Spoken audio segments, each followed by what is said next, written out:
Oke. Sebelumnya buat yang belum tahu apa itu paper, apa itu research paper, apa itu jurnal, ada yang udah tahu sebelumnya? Jurnal apa itu jurnal? Jurnal tahu jurnal belum ya? Skripsi tahu skripsi? Belum, Pak. Belum, Ya, Pak. nanti kalian akan berkenalan dengan yang namanya jurnal, akan berkenalan dengan yang namanya skripsi, dan hal-hal yang berbau akademik lainnya gitu ya.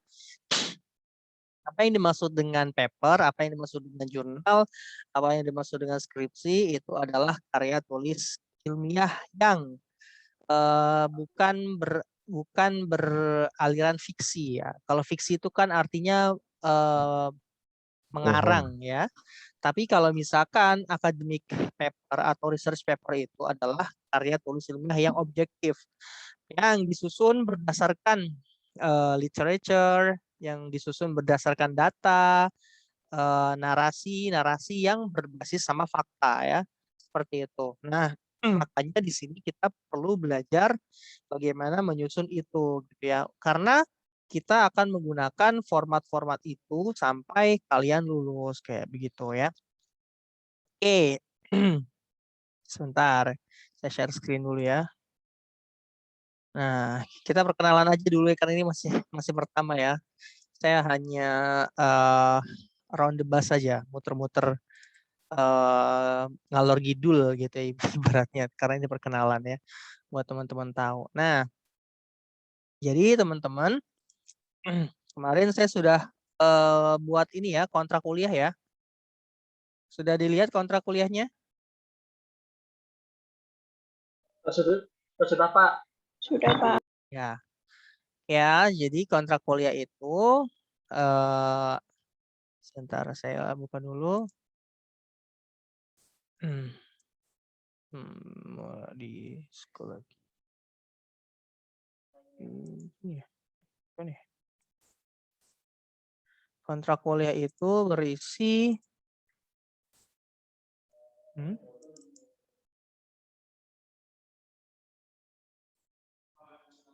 hal-hal yang kita sepakati ya selama kita berkuliah di kuliah ini seperti itu. Sebentar. Buka psikologinya aja deh. Nah, tapi karena ini modelnya online, jadi mohon maaf kalau misalkan saya akan lebih banyak menggunakan video seperti itu. Bukan berarti kita tidak ada kuliah seperti tatap muka seperti ini gitu ya. Kenapa saya menggunakan video? Karena saya rasa lebih efektif, ya kan? Kalian bisa mengulang-ulang apa yang ada di dalam video itu. Bentar saya buka.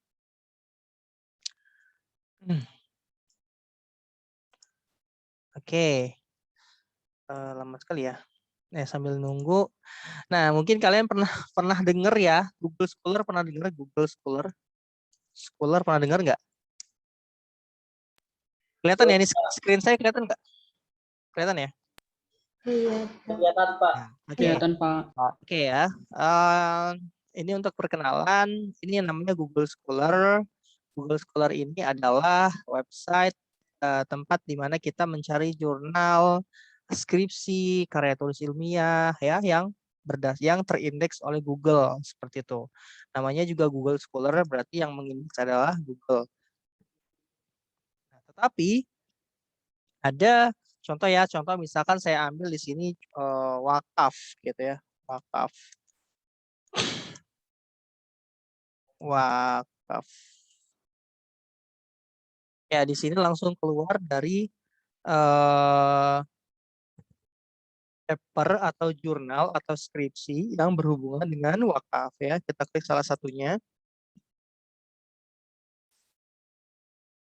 Sebentar ya, psikologinya belum kebuka.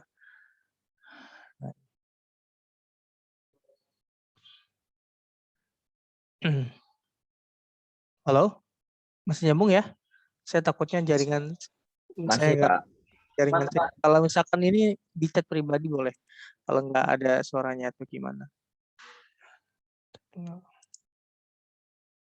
Oke ya, ini salah satu kenapa nggak mau di-download ya? Contoh saja gitu ya.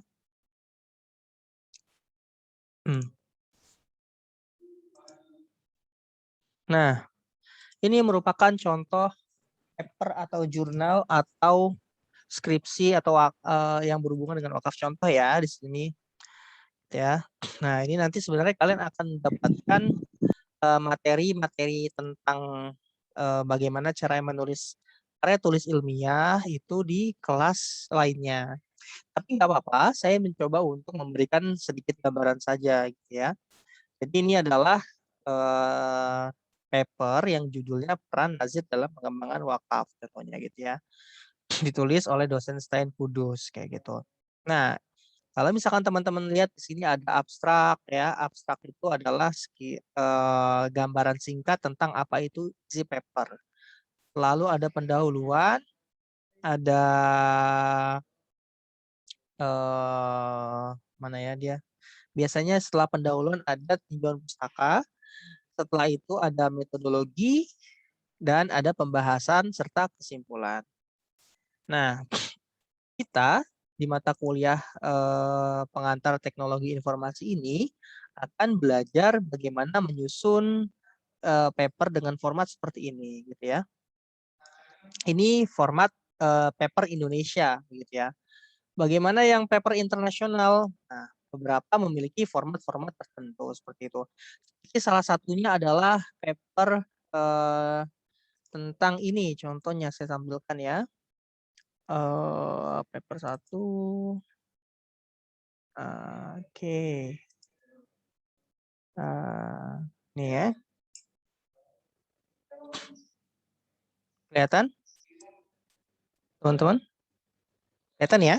Nah, jadi ini adalah salah satu contoh paper internasional yang ditulis dari Kuala Lumpur, Malaysia, dari University of Malaya.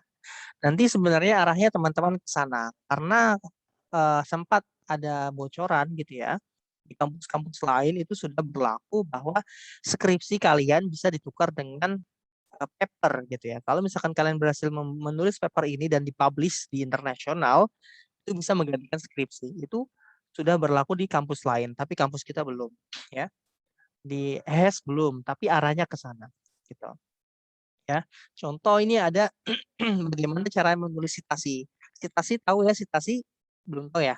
Citasi ini adalah bagaimana kita mengutip ya kata-kata atau tulisan orang lain dan kita letakkan di dalam paper kita. Ya, contohnya di sini ada dari Leven et al. 2015 gitu ya. The demand for investable instrument has given rise to innovative investment opportunities around the world over the past few decades. Nah, ini kata-kata ini diambil dari jurnal yang namanya Leven dan Agelo ya. Nah, bagaimana caranya kita membuat seperti ini itu nanti yang akan kita bahas di pengantar teknologi informasi. Bagaimana caranya kita menulis citasi, bagaimana caranya kita. Ini kalau misalkan diklik nih, saya klik, ini langsung pergi ke reference, ke bibliografi, kayak klik ya. Nah, ini langsung ke Leven ya. Nih, langsung ke Leven di sini. Ya, bagaimana caranya bisa seperti itu? Ya, salah satunya itu kita akan bahas di teknologi informasi seperti itu ya. Terus oke, itu satu hal ya. Jadi arah kita adalah bagaimana caranya kita menggunakan Microsoft Word, Microsoft Excel, Microsoft PowerPoint untuk keperluan research paper gitu ya. Ini kalau misalkan dari sisi Microsoft Office-nya, Microsoft Word-nya gitu ya. Kalau Microsoft Excel mungkin ya. Nanti kalau misalkan ada waktu bagaimana caranya kita mengolah data ya, menggunakan data yang kita dapat. Ya, ini siapa yang coret-coret ya? Halo Rian Osama, kenapa coret-coret ya? Ya, bagaimana caranya kita mencari data, teman-teman? Karena kan selain kita menyusun paper, dalam menyusun paper kita butuh data gitu ya. Bagaimana misalnya kita mencari data dari BPS gitu ya, bps.go.id ya, menggunakan website BPS, lalu kita mengambil data dari situ, lalu kita mengolah data itu menjadi grafik atau tabel yang bisa kita pahami dengan mudah kayak gitu. ya. Jadi itu kurang lebihnya seperti itu. Lalu bagaimana caranya kita membuat presentasi yang baik dan benar gitu ya. Ini salah satu contoh presentasi yang kurang baik ya. Contohnya ini presentasi yang saya buat kebanyakan kata-kata begitu. Nah, ini gimana caranya membuat presentasi yang eye catching, yang fokus dan tidak terlalu banyak kata-kata. Nah, itu kita akan bahas nanti di pertemuan yang berhubungan dengan PowerPoint seperti itu. Oke? Sampai sini ada yang ditanyain dulu? Teman-teman? Aman, Pak. Oke Tidak ya. apa. Oke ya. Saya rasa teman-teman semuanya sudah familiar dengan Microsoft Word, Excel, PowerPoint ya. Tinggal bagaimana caranya kita memaksimalkan tools-tools yang ada saja di dalam Microsoft Word, Microsoft Excel dan PowerPoint itu gitu ya. Nah, apalagi tadi? Oh ya, kontrak kuliah ya. Sebentar. Kontrak kuliah. Nah, oke. Kontrak kuliah yang saya buat, ya silakan teman-teman perhatikan. Yang pertama adalah mahasiswa dituntut aktif dan mengikuti seluruh proses perkuliahan. Maksudnya adalah teman-teman wajib untuk aktif. Aktif itu artinya merespon ya apa-apa yang sudah saya instruksikan di dalam psikologi atau di dalam grup Telegram kayak gitu. Karena itu berhubungan sama kuliah kita. Gitu ya. Mengikuti artinya teman-teman benar-benar mengikuti perkuliahan dari awal semester sampai akhir semester. Bagaimana kalau misalkan berhalangan, Pak? Ya, teman-teman diberikan kesempatan untuk tidak hadir selama 3 kali. Dari 14 pertemuan, silakan teman-teman tidak hadir selama 3 kali. Kenapa? Karena kalau misalkan teman-teman tidak hadir lebih dari 4 kali, maka teman-teman tidak akan bisa ikut UAS, gitu ya. Karena di UMS, khususnya di HES, peraturan yang membolehkan seseorang ikut UAS itu yang minimal hadir 11 kali pertemuan seperti itu. Nah, oke. Yang kedua, kuliah akan dilakukan baik itu sinkron maupun asinkron. Sinkron itu seperti ini ya, Zoom, dan asinkron. Asinkron itu adalah saya mengupload video di YouTube, lalu saya letakkan di psikologi dan kalian silakan menonton seperti itu. Itu namanya kuliah asinkron. Ketika kuliah asinkron, kalian cukup mendownload atau menonton video yang ada di YouTube dan jangan lupa absen. Ya, absen yang saya terima adalah waktunya 1 kali 24 jam dari video yang saya upload gitu ya. Kenapa? Karena saya ingin melihat respon kalian. Bagaimana kalau misalkan tidak sesuai dengan jadwal? Ya, saya fleksibel aja gitu ya. Fleksibel as long as saya mengupload dalam minggu itu, silakan kalian boleh silahkan kalian absen 1 kali 24 jam dari video yang saya upload seperti itu. Kecuali ada instruksi silakan kalian absen dulu sesuai dengan jadwal, nanti video saya upload kemudian. Seperti itu juga bisa ya. Tapi itu sesuai dengan kesepakatan gitu. Oke. Nah, sebenarnya saya tidak ingin masalah absen ini jadi masalah gitu ya. Silakan kalian untuk komit untuk benar-benar melakukan absen. Kenapa? Karena yang sudah kakak kelas kalian suara saya putus-putus ya? Halo? Halo? Enggak, Pak. Lanjut. Enggak ya? Enggak, Pak. Karena Lancar. kakak kelas kalian yang sudah di akhir semester bilang, Pak, saya absennya kurang dari 11 gitu, minta tugas tambahan dan sebagainya. Saya harap itu tidak terjadi ke teman-teman gitu. Karena yang harus kalian lakukan adalah simple. Kalian tinggal nonton videonya, habis itu absen, udah selesai gitu loh. Ya, tinggal kalau misalkan ada perintah untuk komen, untuk discuss itu silakan laksanakan. Gitu. Sebenarnya simple kok, saya simple. As long as kalian mengikuti perkuliahan ini dengan sepenuh hati gitu ya, tidak akan ada masalah di kemudian hari seperti itu. Oke. Nomor 4, materi asinkron yang diupload berupa slide dan video YouTube yang akan diupload setiap pekan. Nomor 5, untuk kuliah sinkron menggunakan Zoom untuk semua kelas. Jadi ke depan akan seperti ini, tidak ada Zoom per kelas. Ya, kenapa? Karena materi yang saya sampaikan itu sama gitu ya. Silakan kalian waktunya menyesuaikan saja. Kalau misalkan kalian berbentrokan, kayak sekarang nih kan ada yang berbentrokan itu nggak apa-apa, nggak masalah. Silakan kalian nonton video recordingnya saja yang nanti akan saya upload gitu ya. Oke. Nomor 7 ini tadi sudah saya sampaikan. Ya, wajib hadir. Oke, 11 ya, ini bukan 10 gitu ya. Oke, sekarang penilaian. Nah, di mata kuliah saya menerapkan kebijakan 1 UTS itu senilai 30%. Jadi kalau misalkan kalian tidak ikut UTS, ini saya wanti-wanti dari depan ya.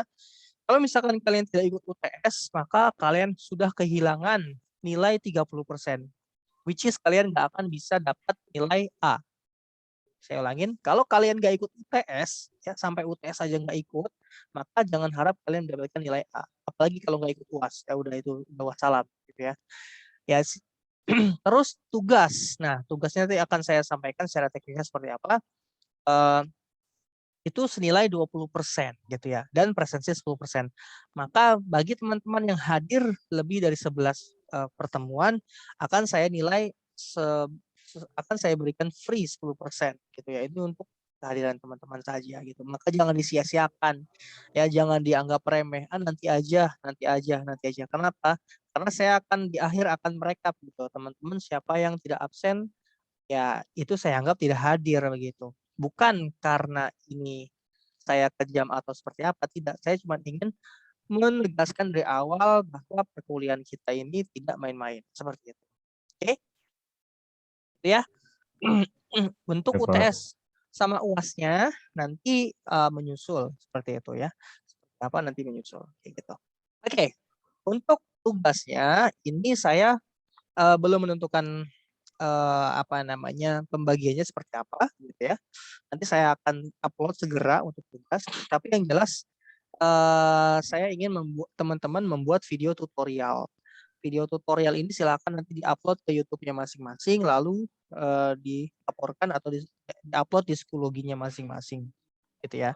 Nah, tutorial seperti apa yang jelas berhubungan dengan mata kuliah kita. Nggak mungkin saya suruh teman-teman untuk upload tutorial cara buat yang sesuatu yang tidak berhubungan gitu ya. Jadi mungkin nanti tutorial bagaimana cara menggunakan aplikasi Citasi, atau bagaimana cara mencari data, atau bagaimana cara menggunakan aplikasi Quran Inward gitu, dan yang lain sebagainya. Pokoknya intinya adalah yang berhubungan dengan mata kuliah kita gitu ya. Oke, itu dari apa namanya kontrak kuliah gitu. Oke, ada yang mau ditanyakan? Silakan. Ya, Pak. Ya, silakan. Tidak. Tidak. Oh, Tidak. kirain ada yang mau tanya. Ya, silakan yang lain kalau misalkan ada yang ingin ditanyakan ya. Oke, sebelumnya maaf saya bertanya dulu ya. Sorry, di sini ada yang tidak punya laptop. Kalau misalkan di sini ada yang tidak punya device, laptop atau komputer? Ada, Pak. Ada ya? Iya, Pak. Ada. Masih punya kakak. Ya. Kalau misalkan ya. Oke, kalau misalkan belum ada, silakan kalian boleh pinjam dulu ya. Karena apa namanya kuliah kita ini berhubungan sama itu gitu ya. Selama kita belum bisa ke UMS, nanti di UMS ada sih labnya gitu. Cuman selama online ini silakan diusahakan gimana mungkin lah caranya gitu. Karena nanti juga videonya tugasnya berhubungan sama itu gitu ya. Karena kalau misalkan menggunakan HP agak susah ya, karena dia terbatas seperti itu. Jadi saya sampaikan di awal, kalau emang belum ada silakan diusahakan pinjam dulu ke saudara atau ke teman seperti itu. Nggak masalah Windows berapapun nggak masalah ya. Asal bisa buat ngetik, asal bisa buat presentasi, itu aja sih. Oke, siap Pak. Oke, sorry putus-putus. Sorry ya, ini saya di kampus. Soalnya suaranya nggak putus-putus sih kalau di sini. Mungkin mbaknya nih yang putus-putus ya sinyalnya. Oke, gitu dulu. Oke, ada yang mau ditanyain? Itu ya. Jadi saya pengennya kalian selesai dari mata kuliah saya minimal kalian kalau mau buat jurnal udah tahu formatnya gitu ya. Kalau mau buat skripsi udah tahu formatnya. Caranya kalian tahu nggak kayak gini?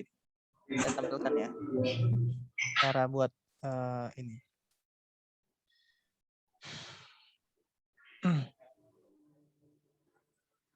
Kebetulan saya juga lagi menyusun paper gitu. Jadi teman-teman, kenapa saya mengarahkan ke arah paper? Karena ini sangat berharga sekali untuk jurusan dan sangat berharga sekali untuk teman-teman gitu ya.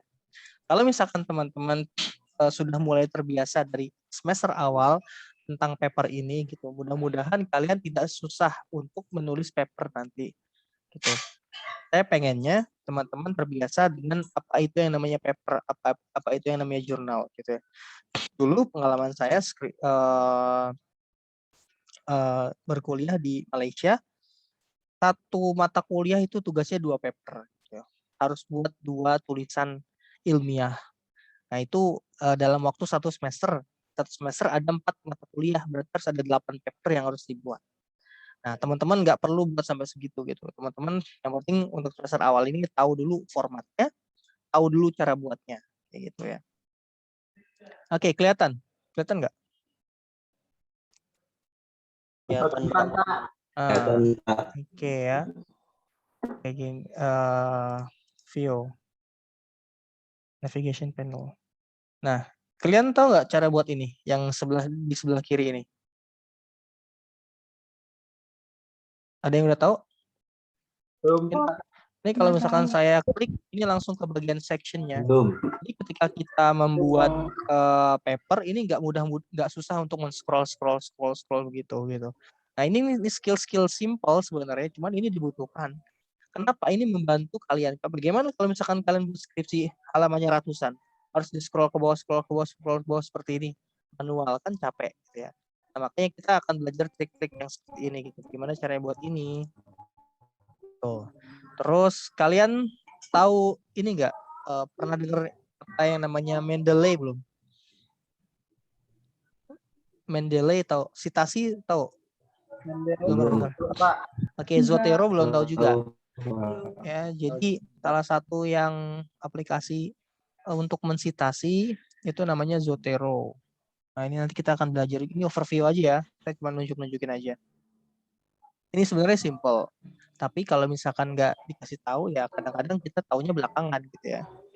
Nah, intinya saya ingin berbagi pengalaman saya selama berkuliah dulu ke teman-teman yang berkaitan dengan ini gitu ya. Nah, ini kalau teman-teman lihat ini ada aplikasi namanya Zotero. Zotero ini untuk membantu teman-teman menulis citasi dengan mudah seperti itu. Contohnya kalau misalkan saya mau menulis citasi seperti ini, saya nggak perlu untuk mengeklik manual gitu ya. Saya menggunakan Zotero saja sudah tertulis nama orang seperti ini secara otomatis kayak gitu. Nah, itu tuh untuk apa? Untuk mempermudah kita kayak gitu. Ya. Kalau Turnitin pernah dengar juga nggak? Turnitin. Pernah, Pak. Pernah, Pak. Nah, Turnitin tahu ya. Turnitin aplikasi untuk mencegah plagiarisme. Nanti kita akan belajar juga ya, mengulang lah kalau buat yang udah tahu kayak gitu. Itu ya teman-teman, simple kuliah saya, tidak terlalu berat ya, jadi kita have fun aja kuliahnya ya, yang penting kalian paham bagaimana caranya membuat ini, bagaimana caranya membuat itu gitu. Ya. Itu Grammarly, tahu Grammarly? Grammarly tahu? Pernah dengar? Tidak. Pak. Tidak, Pak. Grammarly Ini Pak, yang buat bahasa Inggris itu ya? Iya, betul. Yang buat bahasa Inggris. Ya, setidaknya kalian bisa menggunakan yang gratis ya. Yang membenarkan kata-kata ya Pak? Iya, betul. Untuk membantu juga kalau misalkan mau nulis paper dalam bahasa Inggris. Oke Pak, siap. Salah satunya aja. Terus apa lagi ya? Saya sampaikan ke RPS-nya.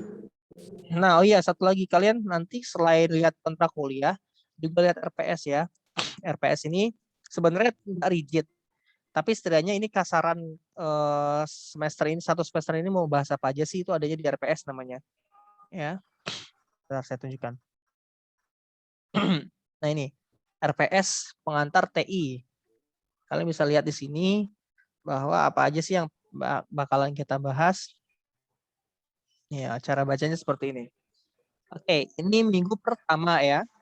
Lihat di sini ada minggu, ada CPMK atau capaian mata kuliah. Ada indikator dan ada materinya, ada metodenya, dan ada penilaiannya serta penugasannya. Nah, minggu pertama ini kan berarti pertemuan pertama sekarang nih kan minggu pertama kan. Kita bahas apa sih? Orientasi ya di materi ajar. Minggu depan kira-kira kita akan bahas apa sih? Header dan footer, heading, page layout, daftar isi, daftar gambar, dan navigation panel. Kalian tahu kalau misalkan buat daftar isi itu nggak harus manual? Tahu?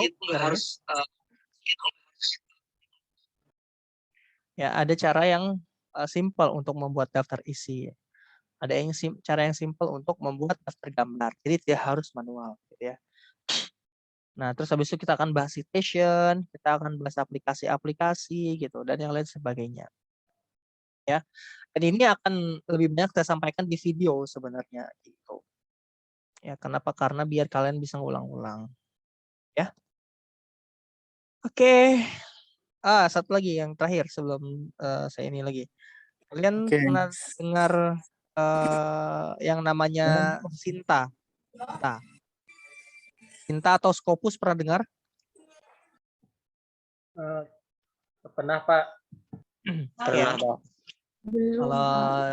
Kalau belum dengar atau belum pernah tahu, jadi tadi kan yang saya tampilkan ini kan Google Scholar ya. Google Scholar ini adalah jurnal yang terindeks di Google. Jadi jurnal dari berbagai jenis kualitas itu ada di dalam Google Scholar gitu ya. Tapi jurnal-jurnal yang berkualitas itu ada punya akreditasi sendiri gitu ya. Kalau Indonesia namanya adalah Sinta. Bentar, saya sampaikan. Sinta.